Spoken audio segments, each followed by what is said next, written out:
The phrase white Christian nationalism has been in the headlines quite a bit recently, but what does it really mean? Christian nationalism is an ideology that is based around the idea that this is a Christian nation, that this was founded as a Christian nation, and therefore it should be a Christian nation today and should be so in the future. According to survey data, Christian nationalists agree with statements like the federal government should declare the United States of America a Christian nation. Hello, friends. Welcome to the YouTube channel. You're here with Pastor James Devalon. I got a good one for you today. We have Tucker Carlson on the screen here and also Pastor Doug Wilson. They are talking about Christian nationalism. So we're going to study a little bit more about this, what this is all about. Again, there's a lot being said about it. Some things I agree with, some things I disagree with. I have a perspective about it as well. But also when you study Bible prophecy, you do take notice that in Revelation 13, there is a movement, which I cannot say for certain is Christian nationalism, although some people might be watching might say, yeah, this is Christian nationalist.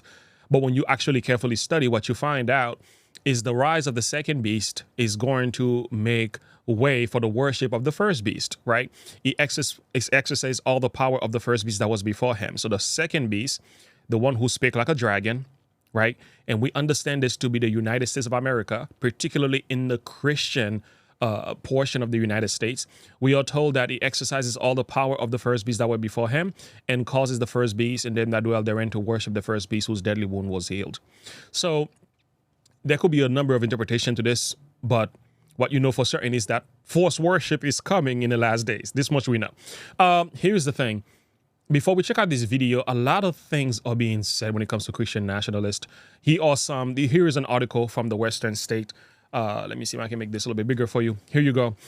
They are saying there are 5 major threats of Christian nationalists. Number 1 is that they are targeting LGBTQIA plus community. There is the rise of the active clubs, attacks on institutions, and it could be educational institutions, medical institutions, and also even the federal government to a degree. There is an attempt to build power at the local level. The rise of anti-Semitism and Islamophobia is also a threat. These are some of the things that they're saying. Here's a few things. Another article says, and again, I know these are people who are criticizing Christian nationalists. It says Christian nationalism is the single biggest threat to America's religious freedom. Okay, an interview with Amanda Tyler and the Baptist Joint Committee. But again, they're highlighting a number of things here, saying this is the reason why it is the biggest threat. And again, my position here is not to determine whether or not it is so. But let me quickly read a few paragraphs here for you. This is coming from the Daily Montana as well. And what they are saying is Christian nationalism, a great threat to America. Why is so? And this is what they're saying. A survey conducted by Joint Public Religion Research Institute and the Brookings Institute of 64% of white evangelicals Protestants are Christian nationalism adherents and sympathizers to the movement. So it's good to understand adherents and sympathizers are not all exactly the same. 35% of Americans have never heard of the term Christian nationalism before. So Christian nationalism is fueled by white supremacists. They say they believe that white people are superior than the other race and should dominate them.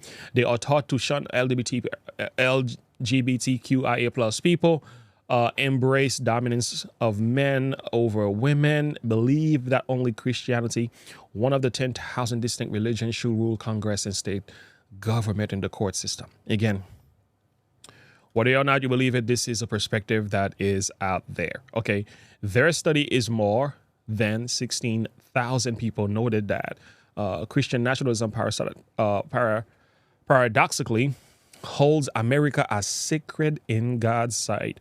We're going to see a little bit more about this. According to this Pew Research, we are told here that over 28% of U.S. adults says the Bible should have influence over U.S. laws and it should take priority over all the wills of the people. If the two conflicts, while the 19% says the Bible should have influence, but the will of the people should take precedence. Okay. According to this Pew Research, white evangelical Protestants and Hispanic Protestants are more likely than those in other religious groups to say that the Bible should carry more weight in U.S. laws. Do you believe the Bible should have any influence in U.S. laws? That's a question you need to think about. If the Bible should not have any, by what means do you do you make laws in this country? Is it based on the people's perspective, emotion? Do you simply follow the Constitution?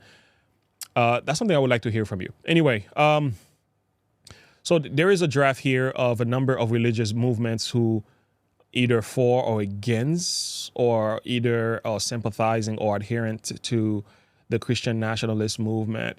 It is said here the Protestants in particular, 65% of Christians, Protestants, white evangelicals, 86%, non-evangelicals, 52%, black Protestants, and Hispanic Protestants among those who believe that the Bible should have great influence in U.S. laws. Some people believe the will of the people. Some people are completely not saying anything. Some people believe that the Bible should not have an influence. So what you do notice, according to this draft, people are leaning more spiritual, more toward influencing politics, at least from the Christian perspective, should I say. More people are leaning toward that. When you go down to the atheists, what you begin to notice, they believe the Bible should not have any influence, over 96%. So it's about 3%, 96% of them believe the Bible should not have any influence.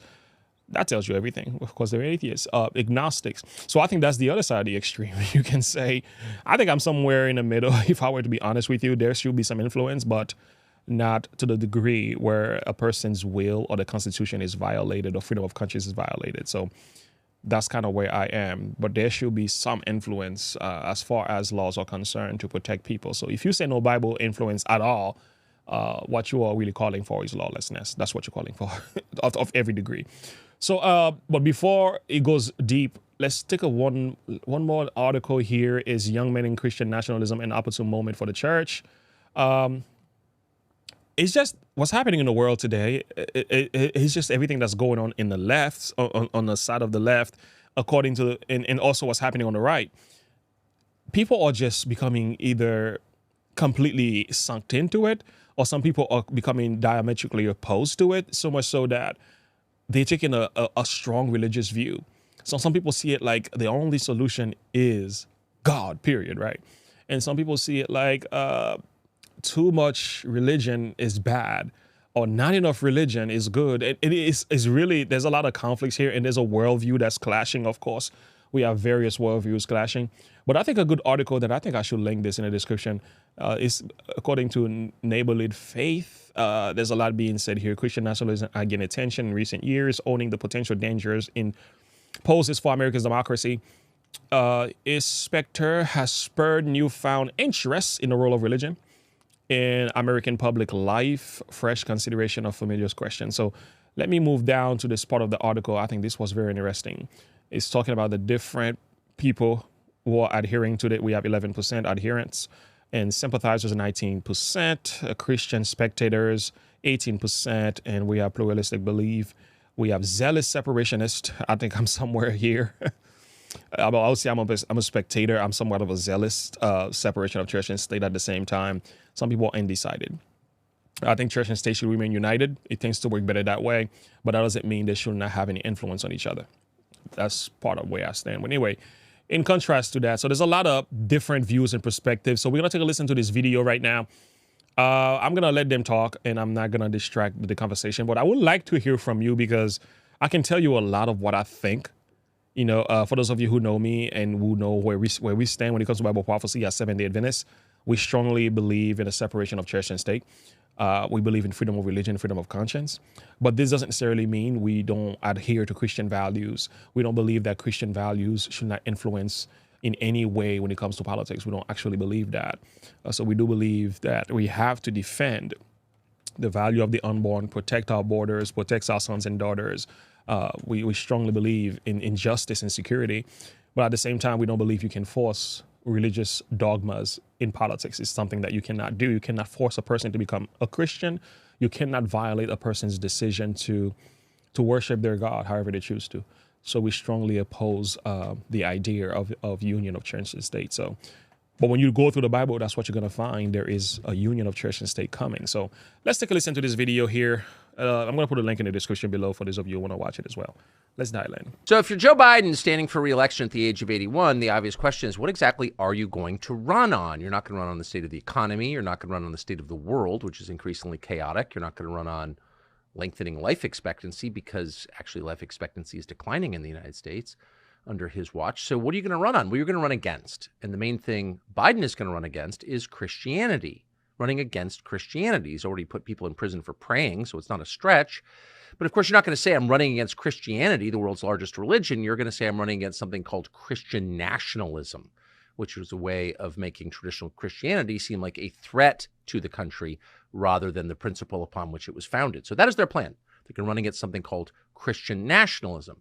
And in this, they have the full cooperation of Hollywood and the media outlets, which are whipping up the population to a frenzy over this threat called Christian nationalism. Well, most of us, even those of us who pay some attention, aren't really sure what Christian nationalism is. Is it a product of what it sounds like, which is some branding meeting in the basement of the DNC designed to make Christians seem really scary if they believe in God? Maybe. We decided we would ask the person most closely identified with that phrase, Christian nationalism. He's one of the rare American Christian pastors who is willing to engage on questions of culture and politics. And for that, he has taken a lot of grief, but we are honored to have him. His name is Doug Wilson. He's the pastor at Christ Church in Moscow, Idaho. He's the author of several books, including a book called Mere Christendom, The Case for Bringing Christianity Back into Modern Culture. And Pastor Wilson joins us now. Pastor, thank you very much. It's an honor to be here. Thank you. Thank you. So I'm sincere. That was not opposed. I'm sincerely confused by the phrase Christian nationalism, which seems like an attack on Christianity to me. Mm-hmm. What is it, to the extent you understand it, and are you a Christian nationalist? So I'm willing to be a Christian nationalist because Okay. because I prefer that phrase to the phrase I usually get called. So What do you get? What do you usually get called? white supremacist, White supremacist. slave advocate, racist, all the theo-fascist, Christo. So the left really does hate Christianity. Yes. And with the phrase Christian nationalism, even the part of it that's coming from the left, trying to wrap that around our necks, that's something I think I can explain. I can say, yes, but, and then explain inside of 2 minutes. But may I ask before you, and thank you for doing that, and I will listen raptly because I really want to know. But just to clarify the terms, is that a phrase that you or people with your beliefs came up with, or was that a phrase that was leveled against you? Well, both. Canon Press, located in Moscow, Idaho, has a streaming service called Canon Plus. Canon Press published The Case for Christian Nationalism by Stephen Wolfe. So that was our embrace of the term. Okay, and Stephen Wolfe wrote a scholarly defense of the whole thing, the history of the whole thing. So we embraced it to that extent. But then on MSNBC just a few weeks ago, there was one of the talking heads there that said, anybody who believes that rights come from God and not from Congress and not from the Supreme Court is a Christian nationalist. Right. So anybody who, making Thomas Jefferson, for example, Right. a Christian nationalist, endowed by their creator with certain inalienable rights. So anybody who believes that, according to the left, is a Christian nationalist. And there is a developed set of arguments in defense of that phrase that can be, I think, pointed out in short order. You can't. There's trying to defend other things they call you is like putting lipstick on a pig. It's not going to be any good. No. Right. But this is something that people can say, oh, I love my nation and I'm a Christian. Why can't these? Well, that's how I feel about it. But Right. I don't know what it is. So how would you define it? So it's, I think, very simple. If there is no God above the society, if there is no God above the state, take God away. Yes. The state is God. Yes. Okay? If there is no God above the state is God. The state becomes God. And it assumes the prerogatives of deity. Cameras at every intersection, aping omniscience, Yes. omnipresence, in Big Brother is watching you. Control of your mind. Control of your mind. They want to control absolutely everything. Every keystroke, they want to control everything because they're aspiring to deity. The reason they're aspiring to deity is because they don't recognize any God above them. Our current rulers don't believe in God, but they do believe in the devil. Right? All right. And their belief in the devil is why they want to ascend the sides of the north. They want to be as the Most High. That was the initial temptation in the garden. You shall be as God. Yes. Okay, so our current rulers are very ambitious, and they want to aspire to that height. We don't want to resist them in the name of Christ, because we don't want to launch another series of interminable religious wars. Right.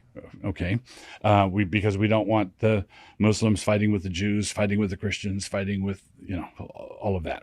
All right, so that's a most reasonable question. When they say which God, the Christian, and here's the answer to your question: the Christian nationalist is the one who's willing to answer that question and speaking into the microphone. The true God, the living God, the one who exists. Yes. Not the God on our money. How do you go back to a system based on Christian assumptions in a country that's no longer Christian? What you do, and this is, you invite a preacher onto your show, you're going to get some preaching. Hope so. All right. So there's no way to do it outside of God raising up preachers who preach a hot gospel and church planting. There's no way to do this politically. You got to make the country Christian again. That's right. Basically, we're in such a mess that there is no political solution. All right, we're beyond hope. There is no political solution. The next election, however happy it might make us for 10 minutes, is not going to fix everything. That's right. Okay, our disease is radical and it's spiritual. We've got a radical leprosy, and the United States needs to repent of its sin, to use an old-fashioned term. We need to repent of our sins, our arrogance, and turn back to God. That's what is necessary, and we need preachers who are willing to tell them to do that, to proclaim that this is what you must do, and they must not do it in terms of law, or like thou shalt, thou shalt, thou shalt. The law condemns, but the gospel liberates. So the law brings in judgment. The law. The law makes us aware. The rich young ruler is made aware of his lack. He's made aware of his sinfulness by the law. And then you turn to Christ. And what Christ offers is full, free forgiveness. But forgiveness with him now in charge. So forgiveness it's not what Bonhoeffer would call cheap grace. It is a radical death, burial, and resurrection. All right. So this is what the Easter season is all about: death, burial, and resurrection. And the Bible tells us that when we look to Christ, we are crucified in faith. We're crucified with him, we're buried with him, and we rise again from the dead with him, and we ascend into the heavenly places with him. That we are made participants of the virtue of Christ by virtue of his death, burial, and resurrection. So America needs Jesus. America doesn't need to turn over a new leaf. America needs a new life. Free speech. Wow. Okay. I mean, we can say a lot about that, but I would like to hear from you. Do you agree and disagree with his take? Right, Pastor Doug. There's some things I like, some things I don't. But some of the responses that he gave here, to be specific, it's not wrong. Like, he's not wrong. Now, whether or not he's telling the whole story, that's another question. But we have to work with what we have, right? So, yeah, there is a problem in the country, right? There is a degradation of religion. There is the America is being paganized. Okay, we're being paganized. We are losing Christian values. Okay, little by little. So the solution to that is not to install religious laws at the heart of the Constitution, at the heart of Americans' laws to fix human behavior. The solution is a radical, a revival, a reformation, a proclamation of the gospel. And this has to be done by the church. But there's a problem. The church is not in a good position. So how God cannot use the church, and I say the church, I'm speaking for all Christians, okay, in a state that it is right now. So there has to be a change within the church first, so that God could make a powerful change. And we do know from the Bible that is going to happen. But before we get there, we are told there's going to be some serious and massive persecution. The Bible actually tells us that, despite the way you feel about the matter, what we are told is that there's going to be deception. Okay, there's going to be false worship. There is going to be the sword, the same beast that wounded by the sword indeed live. is once again going to have the sword of the state. There's going to be the mark of the beast and the image of the beast, which is also the union of church and state. This is what's going to cause many houses will not worship the image of the beast should be killed. So there's going to be a death decree. So in the midst of all that, God is still going to find Christians who are willing to tell it like it is, to proclaim the everlasting gospel of Revelation chapter 14. The Bible says that this is the gospel that goes throughout the whole world to every kindred, tongue, and people, right? This is the same gospel you find in Matthew chapter 24, verse 14.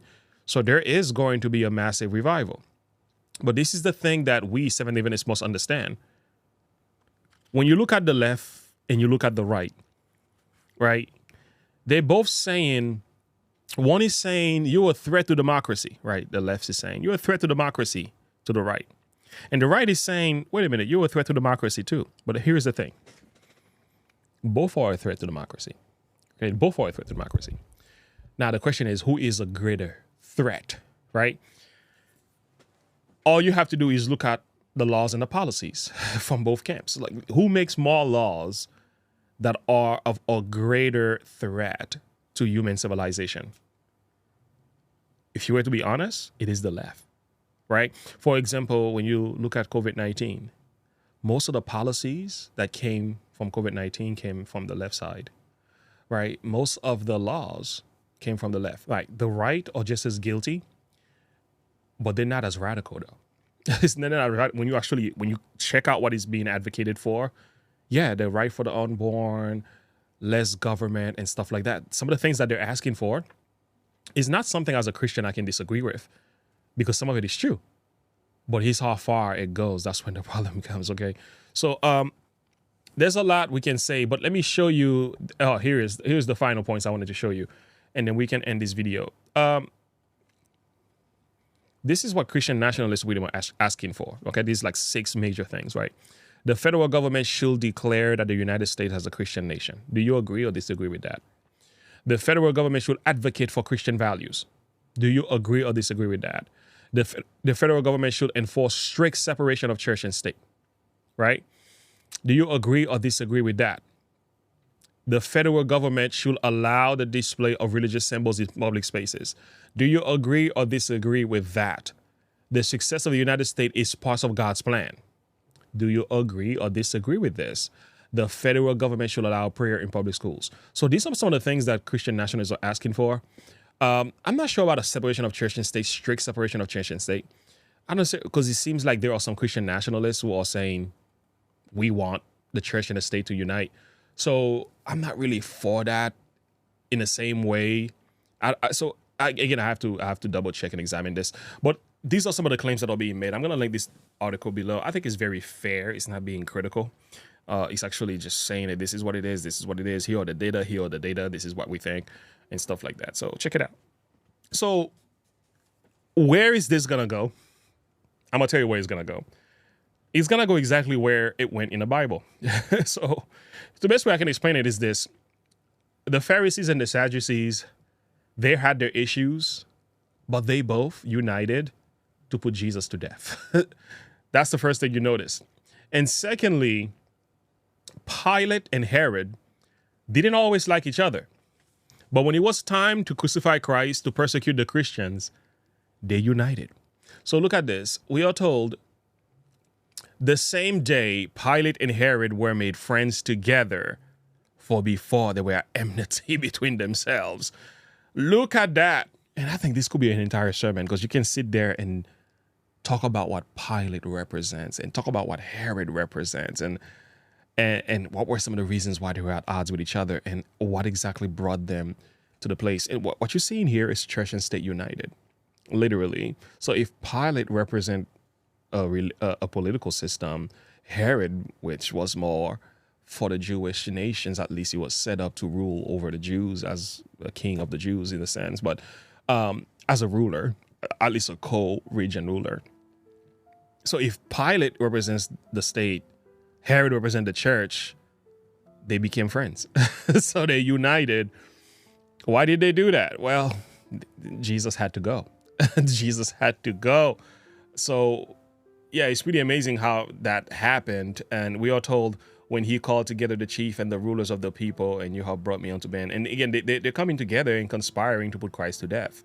But remember, this was motivated by the church, because the religious leaders, right, the Sadducees and the Pharisees and the teachers of the law, they had to instigate this. So they instigated for the church and the state to unite. So it's crazy. You can see that happening in the future as well. And again, if you want to understand this matter, if I'm confusing you in any way, listen, I don't mean to confuse you. I don't have it with me right now. It's in my library in the back. You need to get yourself The Great Controversy. So I'm going to put a picture on it. You need to just read the book, The Great Controversy. It just spells it out for you. Like all the stuff I'm trying to say, all that you see going on with Christian nationalism, with this and that and left and it. Listen, just read the book, The Great Controversy. You will get it. Okay. Anyway, friends, thank you so much for listening. Share your thought and perspective with me, whether you like or dislike, agree or disagree. I'll see you in the next video. Have a good one. Bye.